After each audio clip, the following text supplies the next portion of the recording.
What's up, guys? Chris the Marvel Buff Nerd here. First off, I want to thank you for clicking on this video and spending some time out of your day with me and listen to my Marvel Buff Nerdy thoughts. So you're welcome to hit the subscribe button and the little notification bell here on YouTube. You're also welcome to follow me on Facebook, Twitter, Twitch, Instagram, Patreon, and Snapchat, all at Marvel Buff Nerd. One name. I like to keep it simple.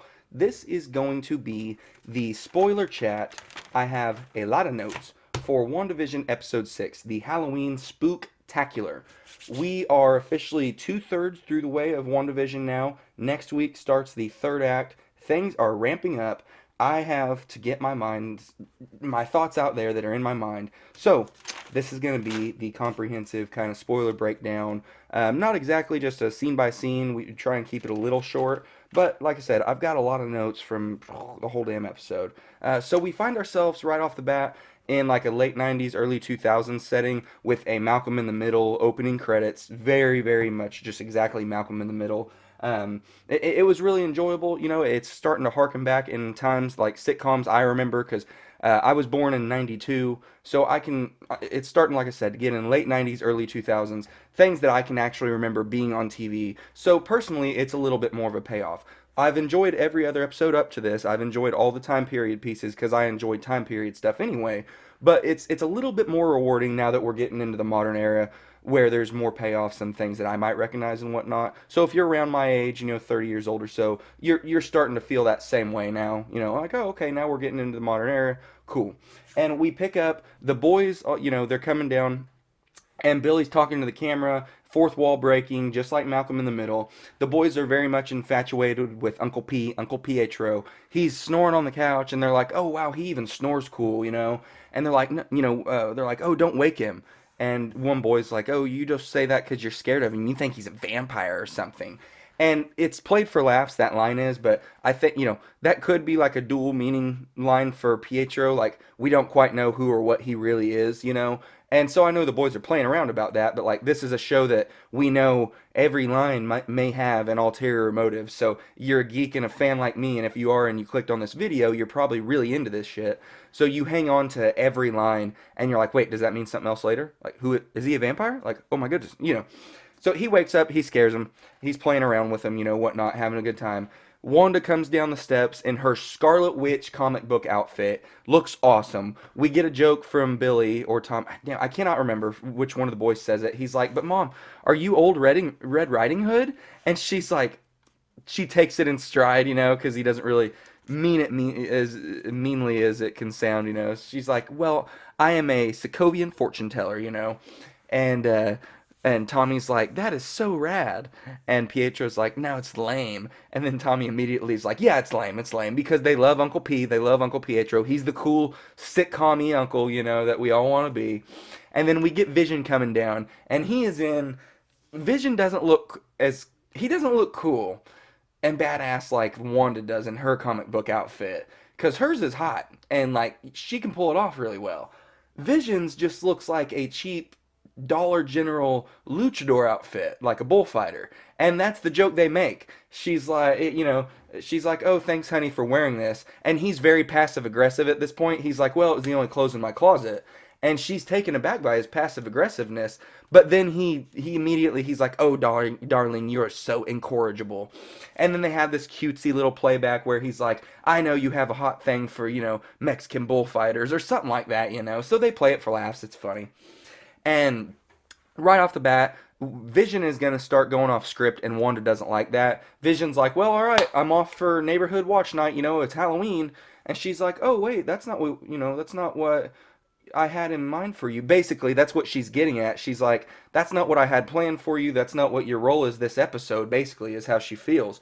And so he's going off script, and she's like, "Well, you didn't tell me you had plans." And she's really passive aggressive about it. He's like, "Well, I'm telling you now, I'm gonna go do the neighborhood watch thing. Halloween night is a night for ghouly, ghastly behavior by all these kids out here, so I'm gonna go do the neighborhood watch thing." And she's like, "Oh, okay." And Uncle Pietro's like, "Hey, no problem. I can take care of it. You need a fatherly figure. Uncle P to the rescue. Just real cheesy 90s, 2000s dialogue. Evan Peters is eating this role up. And when Vision came down, he's always poking fun at Vision. When Vision came down in his outfit, Pietro is like, "Let me guess, you're a stoplight." or what else did he say? I don't remember something else. And then oh, you're a booger, and Vision's like, yes, that's it. He's not impressed with this dude at all. When Pietro's sitting on the ground, shotgunning an energy drink or a pop with the kids, he's like, "You never told me about your brother, sweetie. I never knew he'd be so good with kids." Because he's so damn childish himself. So their back and forth in this has been kind of fun because they just, Vision obviously doesn't fucking care for him at all, and Pietro just keeps making fun of him. Anyway, we're off. Vision is going to do whatever he's gonna do, and then we're still in the house with Pietro and the kids and Wanda. And Wanda's like, you don't even have a Halloween outfit. So Pietro and Tommy speed off together, and they go off and they show back up in a very retro comic booky outfit for Quicksilver with the lightning bolt on the shirt, the big silver hairspray hair. It's a great time. I love stuff like that. I love over the top comic book outfits when they're brought to life on the screen. So they're having a great time making this. Like you can tell the showrunners and whatnot, like they're just having fun with this. It's a really good time. And there's a line in here about childhood trauma. Where they talk about remembering a Halloween in Sokovia, and they do a cute little flashback where they get like a fish or something for Halloween, and Wanda's like, well, that's not quite how I remember it. And Pietro just quickly says, well, you probably suppressed a lot of trauma. And he just keeps on going through it. And it's like, oh, he throughout this episode, he says a lot of things that the audience would be saying, you know what I mean? He's very much like our kind of voice in this. Like, yeah, he's asking the right questions. And so from there on, after they get their comic book outfits and stuff, they're ready for Halloween. We're gonna pick up outside of the hex with the sword agents. So now we get the what I call the three-way standoff. Basically, we get Monica, Jimmy, and Darcy all going against Hayward. And they're all giving him shit, and he is not having it. Darcy's like, "Hey, look, it's the guy that almost got murdered by his own murder bots, or whatever she said. And Monica's like, "You cut us at the knees by sending that missile in there." And he makes a funny quip, and he's to Darcy, he's like, do you work for me?" And she's like, "No." Monica's like, "She's with me." And he's like, "Oh, I got it. So which one of you is the sassy best friend?" And around the corner here comes Jimmy Woo. And he's like, "You're going to make it nowhere by, spending time diminishing your colleagues. So there's the sassy best friend. It's hilarious. And then he just becomes such a dick to Monica. He's like, maybe it's a good thing you weren't around here when your mother died because you don't have the stomach for this job. You have sided with superpowered individuals time and time again, and this guy's very much against superpowered individuals. Every time he's talking about his plans, it's all AI and robots. That's what he wants going forward. So he's not for superpowered individuals. And he uses the snap. He's like, you people that weren't here during the last 5 years still have the luxury of optimism. You don't know what it was like. You don't know what it took to keep the fucking lights on around here. Like we know from his point of view, when everybody snapped in the sword facility, he was the only one left. Like literally, that's what has been said. Everybody else was gone besides him. So, I mean, he's hurting. I get it. But Monica throws it right back in his face, and she's like, "You can't use the last 5 years as your excuse to be a coward." So they're just having this great back and forth, and he's like, "Fuck this, get these three off my base, you're out of here." So they are just battlefield removed, BFR sidelined, and I'm like, what a dick. And even outside, Jimmy's like, Hayward's really overstepping his provisional authority here, and Monica's like, he's just been looking for a reason to sideline us, this whole damn time. All of a sudden, we get some action out of Jimmy Woo and Monica, a little, quick little action there. They kick a little bit of ass. They take these three guards out. They steal the sword, get up and whatnot. So now all of a sudden we have our three sword folks that were removed from the whole investigation inside. They are now undercover in sword outfits so they can stay on the base and see what's going on. They want to find out what are Director Hayward's ulterior motives. Like, he's got something else going on here. He's got bigger plans. What is going on? What is he not telling people? So that's what they're wanting to figure out. We pick back up during the Halloween episode with trick-or-treating. We're in the main part of town. There's kids everywhere. Wanda, Pietro, and the boys are both going to start trick-or-treating. And we get a line from Pietro where he says to one of the boys, he says, unleash hellspawn. He calls the boys hellspawns basically, and Wanda's very much not impressed with that. And he walks up to her, and they get a little bit of a. She starts testing him. She's like, "Hey, do you remember back when we were kids? Right after mom and dad died, we were in this orphanage, and there was this kid that used to pick on you that had like a skin thing. What was his name? I just can't remember." And he's like, "You're testing me," which, like I said, he keeps saying things that the audience would be saying, but he keeps not answering her questions either to an extent. He's like, "You're testing me." He's like, "Hey, I know things are weird. I know I look different." He acknowledges it. And she's like, "Yeah, why do you look different?" And he's just like, "Look, man, the details are fuzzy, okay? I remember getting shot in the street like a chump for no reason." We'll harken back on that line real quick in a second. "For no reason at all. And then I remember hearing you calling out to me. I knew you needed me. Here I am." And that's all we get. So he has the memories of MCU Aaron Taylor Johnson Quicksilver that we saw in Age of Ultron.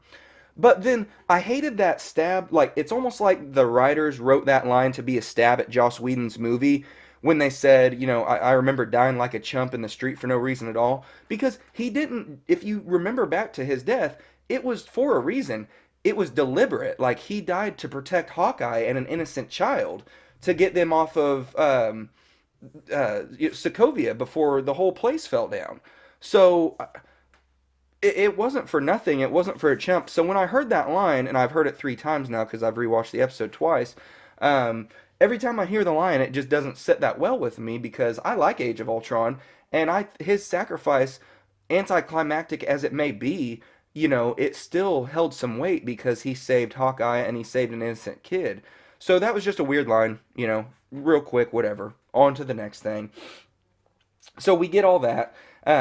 And then we get Pietro starts kind of zipping around with the boys, doing, mischievous hijinks basically, stealing candy and whatnot. And then we see Wanda goes up to Herb. Herb is dressed up as Frankenstein, and he's kind of running things for the neighborhood watch. And so Wanda just goes up and she's like, "Oh, hey Herb, what's going on?" And he's like, "Hey Wanda, how you doing?" He's very eager to talk to her. He's very eager to please, much like if the boss shows up at work and the boss comes straight up to you, the whole runner, the director of the company or whatever, and asks you, "How are you doing?" You're going to be like, "Oh, I'm great, how are you, sir?" Or whatever. So he's very eager to please her. And he's like, "Hold on, Wanda." And he starts hearing about the hijinks going on in the background with Pietro and the boys. Pietro is just a shithead. He's very much a man-child, and one of the boys said, Mom calls him that earlier in the opening episode. He's what you might call a man-child, and he very much is. He's stealing all the candy, they smash all the pumpkins, they cover everybody in silly string, and we just get this very sitcom-y, funny look on Wanda's face, like, "Oh, sorry for my family," playing it for laughs. And Herb's like, "I gotta go, Wanda. Things are going, I gotta take care of some stuff." And she's like, "Well, maybe Vision can help you, Because he said he's doing neighborhood watch tonight, right?" And Herb's immediately like, "Vision? No, he's not on duty tonight." He's immediately like, "What the fuck are you talking about?" And Wanda's taken back. She's like, "Oh, he's not?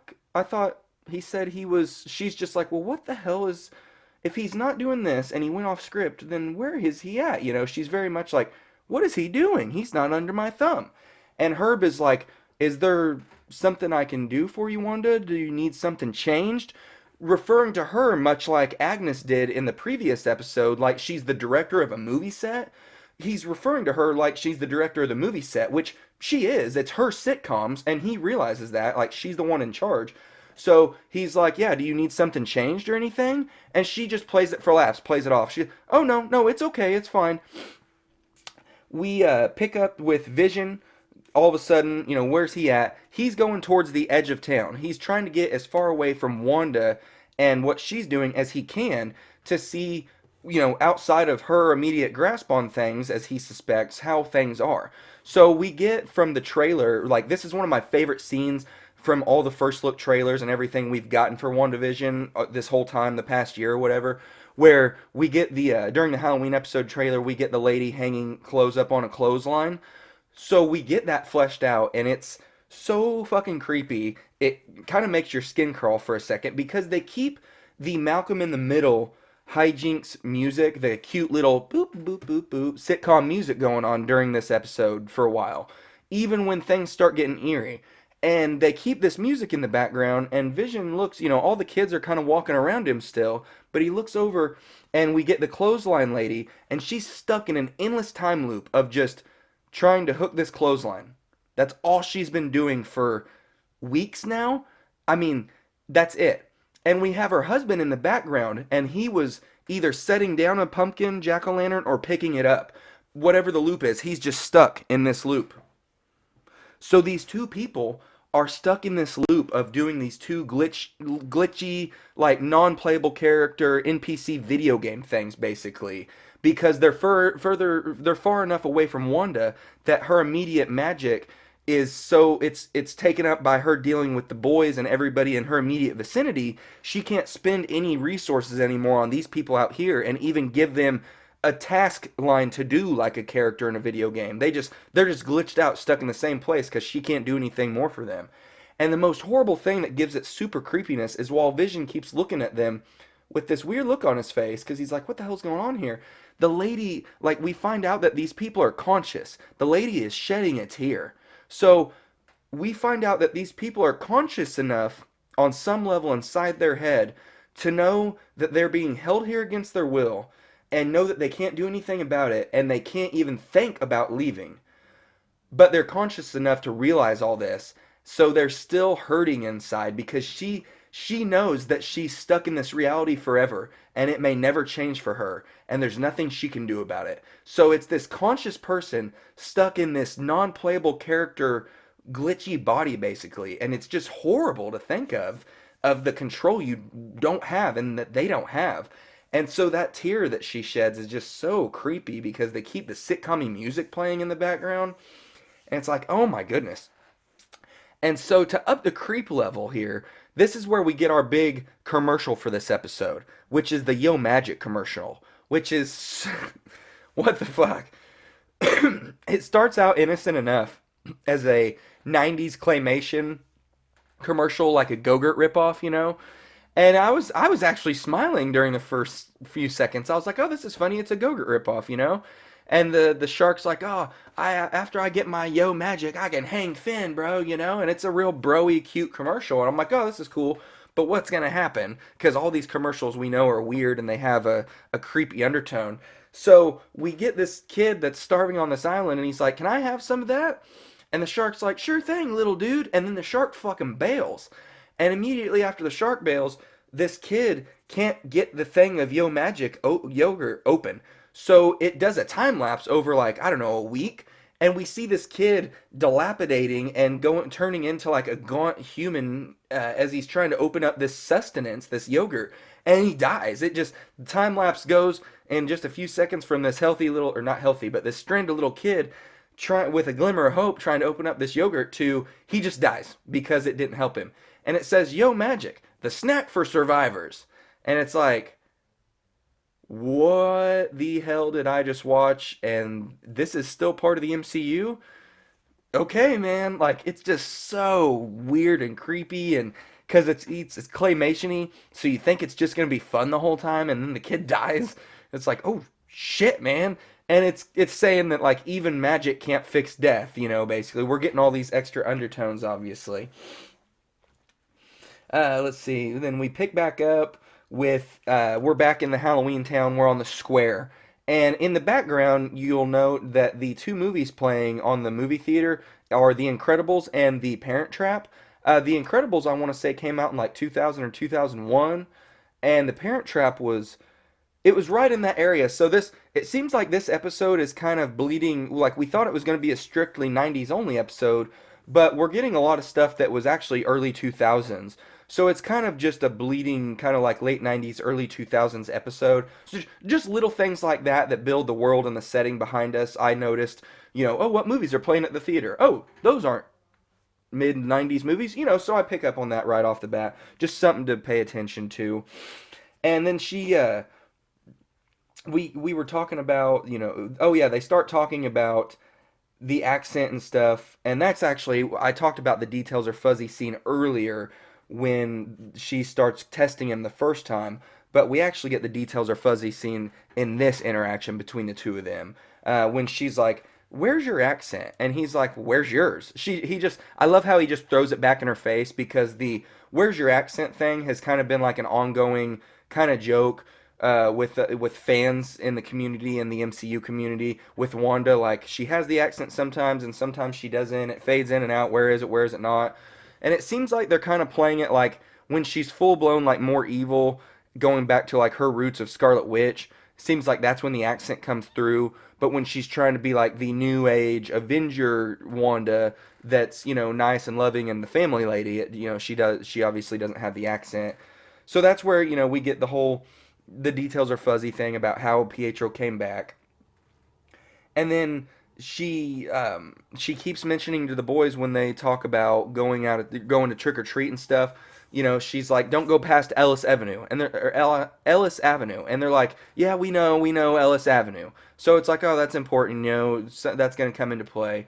And during this, we get Tommy gets his speed powers. He starts zooming around, and Pietro's like, "Oh, you're old chip off the Maximoff block, you're a speedster," and he's like, "Hell yeah, that's awesome." And Billy doesn't have his powers yet, but it's like, oh, okay, they're coming and whatnot. So they go off to get some candy and trick or treat.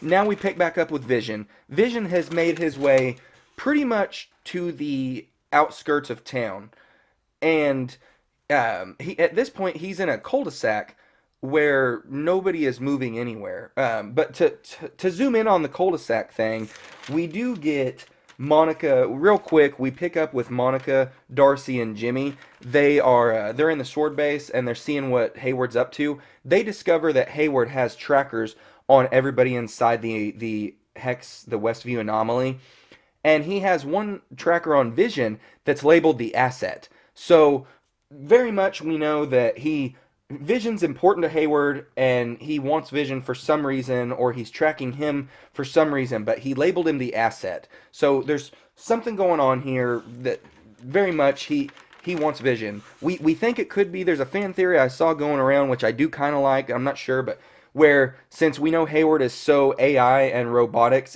like geared in his head, like that's how he wants to go forward. He doesn't like superpowered individuals. We're thinking that he wants Vision's corpse to recreate like an Ultron thing or something, some kind of an AI, protector, savior, sentient being. So maybe that's his plan. We just don't know.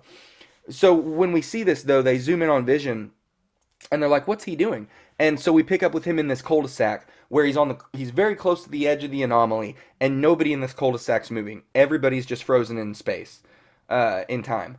And we have a bunch of kids that were trick-or-treating in outfits and whatnot. And then there's like a mom standing there, and he's like, "Miss, ma'am, what are you waiting for?" And then all of a sudden he's like, "Okay, this is it. The jig's up. These people are just frozen here against their will. What's going on?" So he dons his full-on Vision outfit with his cape and everything, and the effect comes through really cool, like it always does for him, with the yellow kind of the sheen showing him. And he flies up above the town, much like Superman, kind of floating up above town to see what's going on. And we get a bunch of like normal kids laughing and doing Halloweeny shit. And then he zooms over to the edge of town, and we see just one car on the edge of town, just stopped at the stop sign. And he floats down, and this is the trailer shot of him floating down in front of Agnes's car with her in the witch hat, Catherine Hahn's character. And we're on the corner of Ellis and what is it, Rolling Hills Avenue? Yeah, Ellis and Rolling Hills. So we're right on the edge where Wanda keeps telling the boys, "Don't go past Ellis Avenue." And Vision comes down to Agnes, and he walks up to her, and he's like, "Agnes, what are you doing here?" And she's like, "Looking for the town square scare. Where is it?" And he's like, "Oh, I mean, you probably just mean the town square, and it's back this way." And she's like, "Yeah, made a wrong turn, got lost." And she's just staring catatonically straight ahead. And he's like, "You got lost in the town you grew up in? Weird." So he's like, "Well, fuck it." So he goes in to zap her. And he zaps Agnes. And she immediately comes out of it and looks at him. And she's like, "Oh my God, you're here to save us. You're Vision. You're an Avenger. Are you here to help us?" And he's like, I am here to help you. I am Vision. But what's an Avenger?" And it snaps her back. She's like, "What? What do you mean? How don't you know?" And he's like, no, no what? No about what? And she's like, you're dead. And she's like, oh my God, am I dead? And he's like, no, no, why would you think that? And she's like, because you are, you're dead. He's like, I'm what? And she's like, dead, dead, you're dead. And she's like screaming it at him. It gets super uneasy, like she's glitching out, telling him he's dead. And it's horrible. And so this scene right off, like, it lets us know we thought that up until now Agnes was in on all of this, but now she does seem to know a little bit more than the rest of the townsfolk still. But at the same time, she very much does seem like she's underneath Wanda's spell, because she even says to Vision, Vision's like, I'm gonna get you out of this. I'm gonna save these people. Trust me, Agnes. I promise. And she's like, how are you gonna do that? Wanda won't even think about letting us leave. All is lost. And she starts cackling, laughing maniacally, like we saw in the trailer, that witch's laugh. And it just gets real uneasy. And Vision's like, Agnes, would you please calm down? Please stop laughing. Please listen to me. And he gets a little, you can see he's just frustrated because these people are just so fucked up. And he's just like, ah. So he zaps her back into it. And he's like, I promise, he's like, I promise I'm gonna fix this, Agnes. And he zaps her back in, and Catherine Hahn is so good at flipping it. She just goes, okie dokie, neighbor, and just starts fucking turning around right at the intersection of Ellis and Rolling Hill and driving off. And she's like, happy Halloweeny. And she just has a good time chewing the scenery and playing this character. And I love how she just flips the switch from completely disturbed, possessed, mind-controlled, scared lady to just back into that sitcom-y, tropey Catherine Hahn voice that she has. And so we get Vision, he's going to start, he's walking towards the edge of the anomaly now. He's like, all right, I want to help. I want to fix all this. What's going on? And we know now that he doesn't have memory, or Wanda is clouding his memory of, him being an Avenger and him getting his head pinched out and all that shit. Like, so he knows certain things about himself, but no recollection of anything basically from the outside world, it seems. So we get him going towards the reality to breach the reality. And when he's going towards the reality, it flashes back to outside, and we pick back up with Jimmy, Monica, and Darcy.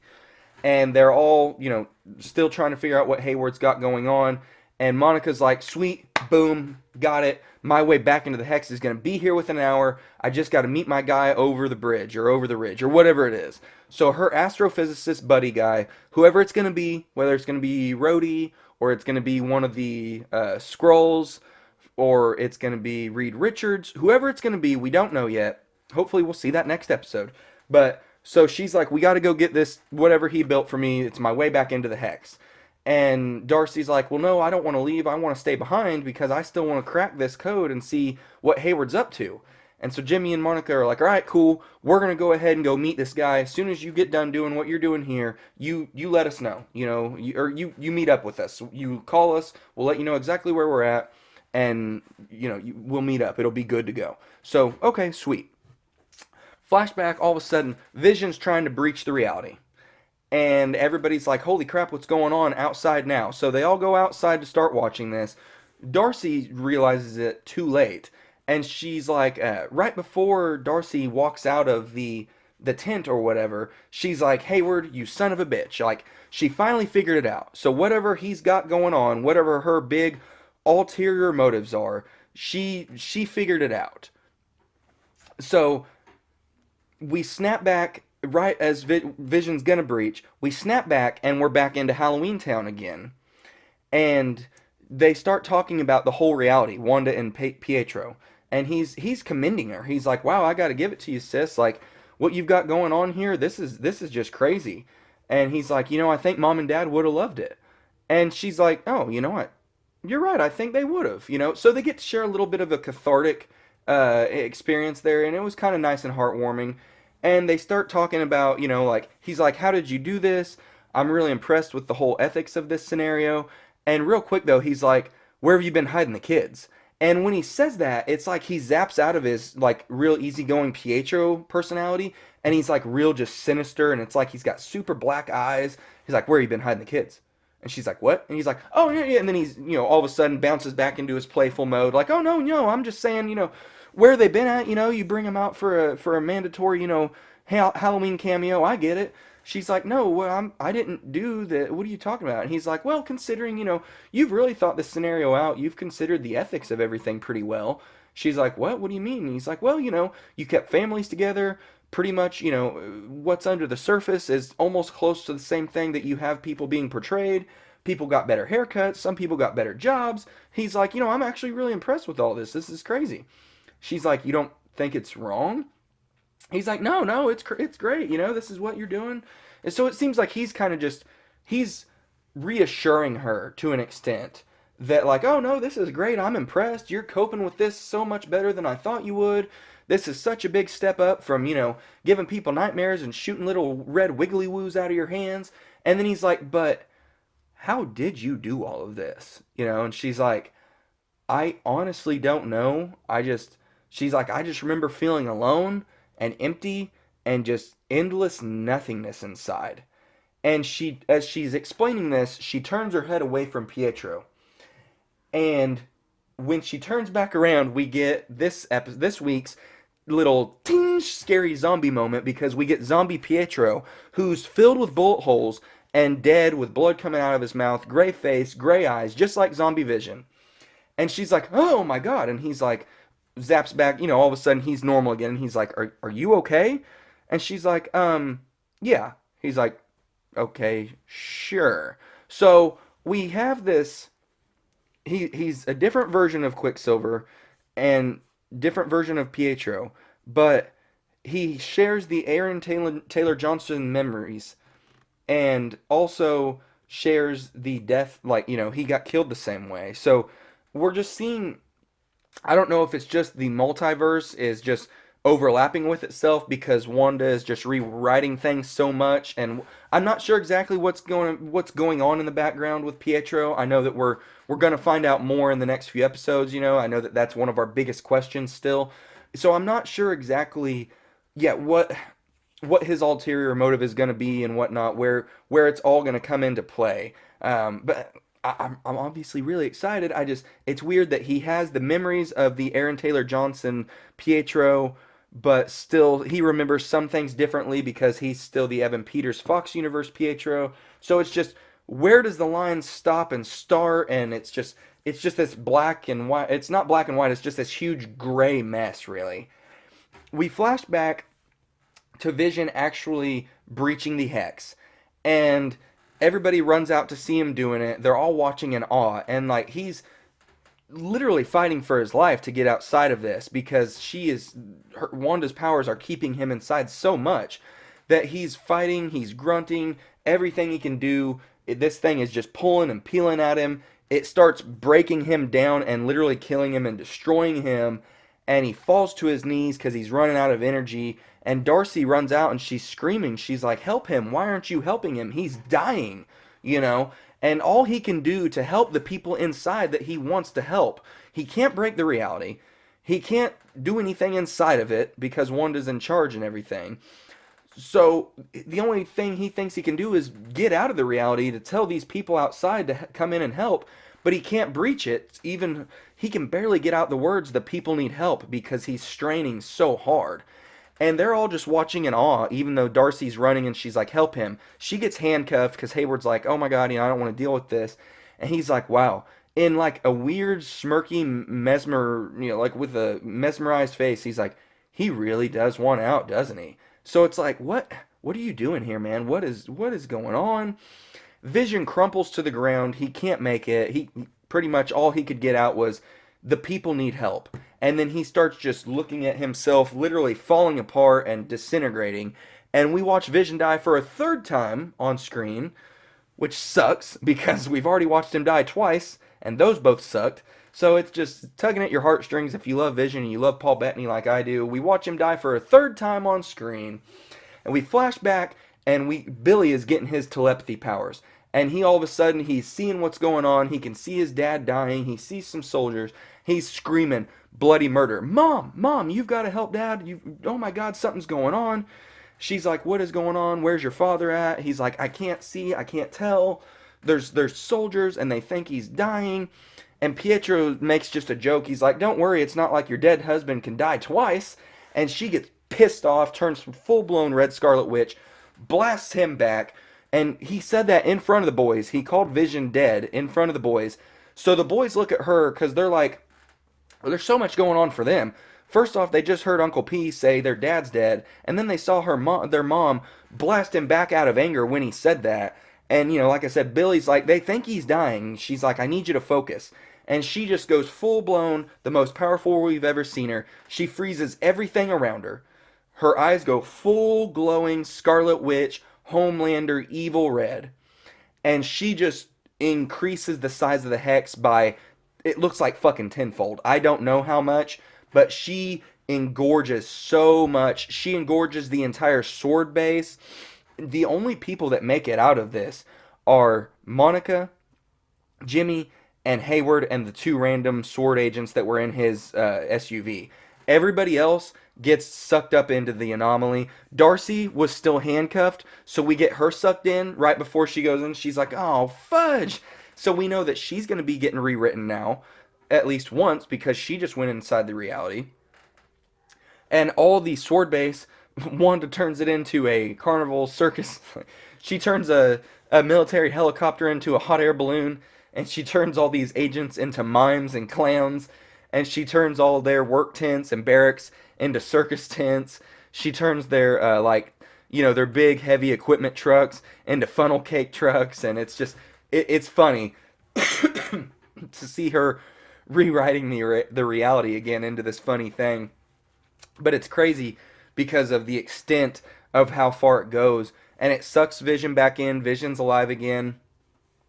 Monica and Jimmy look behind them, and they're like, "Oh my God, she's making it bigger. We got to keep driving." So they're hauling ass away. Like I said, the only people that are still not inside the hex at this point are Jimmy, Monica, Hayward, and his couple people. So, and that's it. Cliffhanger. We zoom back in, and Wanda, we see her eyes that were full blown Scarlet Witch red. They kind of fade back out, and that's it. Cliffhanger. We're left wanting to see more for next week's episode. So next week is going to pick up, and it has a lot to talk about. Like, this week answered a lot of questions, but it also asked a lot of questions, like especially like the questions, like Pietro was asking, and Wanda was asking Pietro, like, why do you look different? Where'd your accent go? Like, it's asking some questions and giving us some little answers, but there's a lot of questions now. Like, when we pick up next week, who is Monica's, uh, you know, contact? Who's her astrophysicist engineer contact? Is it going to be a big cool payoff? I'm super excited to see who that's going to be. Who is Darcy going to be inside the anomaly now? And since she knows what Hayward's big evil plan is she going to be able to help them out from inside the anomaly? I'm really excited to see if what they do with her inside it now. What are we going to pick back up with? Pietro just got blasted at the end of this episode by his sister. She got pissed off at him. So now, like, what are we going to see from him? Like, is he mad now? Is he going to show his true colors? Like, he's not just playing by the script anymore. What's going to go on with him? Now Vision has broken the reality, seen what's outside, knows he can't leave, like, died again. So what's going to happen with him? Where's this all going to pick up? Is it going to pick up immediately and answer some of these questions where we were left off with? Or is it going to pick up, which probably it's going to pick up in an entire new sitcom world with a new opening credits and stuff where we pick up, the characters are doing new things and things have to boil over again for the next episode. Yeah, we'll see. Like I said, there's a ton of different ways it could go, but it's cool that we're breaching the multiverse so much now, and we're talking about characters from other realities, and now we've seen Vision breach the reality, and we know that if Vision breaks reality, he dies, because that's one question we've had up until now of, what happens to Vision if he's outside the reality. So we know that he's dead. If he leaves, he can't leave. Next week, are we going to see the boys be teenagers, because they've been 10 years old now for 2 episodes, basically, so are we going to see the boys age up now into teenagers? Where are we going to pick back up with Agnes? Because we only saw her just in the opening credits, we saw her wearing the naughty pants, and then which is something to note, of course, for her character. But and then we just got that short scene with her with Vision on the corner of Ellis and Rolling Hills when he zaps her out and zaps her back in, and then she turns around. So yeah, so many questions we want answered. I don't want to wait another 7 days, but we have to. I'm super excited for this. I'm geeking out hardcore on WandaVision. I can't wait to see where it ends and where it plays into the bigger picture of the Marvel Cinematic Universe, because this is kicking off Phase 4, and this is a weird ass start to Phase 4. So is this going to have longer lasting effects for the rest of the phase or the rest of the universe? Or is this going to be contained by the finale in a few weeks when we get episode 9? Is this going to stay as its own contained story? Just what kind of repercussions does this have for the existing world going forward? I'm really looking forward to seeing that answered. So I hope we get that. But yeah, guys, I know that this has been a longer, kind of a comprehensive spoiler review. I appreciate it if you've watched it. If you're geeking out on this as much as I am, please let me know in the comments section down below. Let me know if you like my take on things, if you're enjoying this, if you're as excited for the next few episodes as I am, if you're as invested as I am with the characters. Who's your favorite Avenger? Do you like Wanda? Do you like Vision? You're welcome to follow me here on YouTube, also on Facebook, Twitter, Twitch, Instagram, Snapchat, and Patreon, all at Marvel Buff Nerd. Like, dislike the video, whatever you want to do, it helps the algorithm. I appreciate it, guys. Have a good day.